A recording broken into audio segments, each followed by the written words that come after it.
Hello everyone! Welcome to Easy English Daily VT. Today, we will practice 10 simple English sentences for beginners. Listen carefully and speak with me. Let's begin. I wake up early.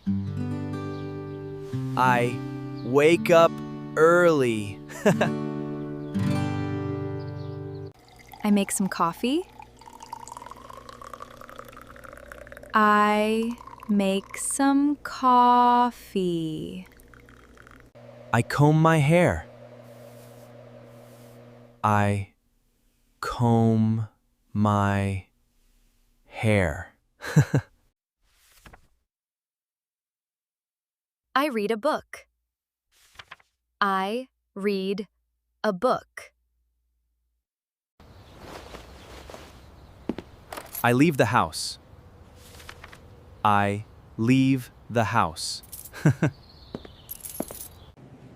I buy some fruit. I buy some fruit. I walk my dog.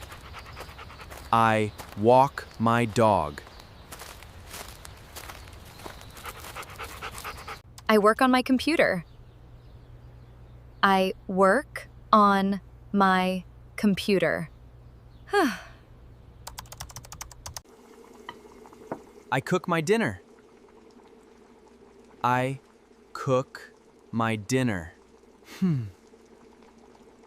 I go to sleep. I go to sleep. Thank you so much for watching my English lesson today, and remember to keep practicing.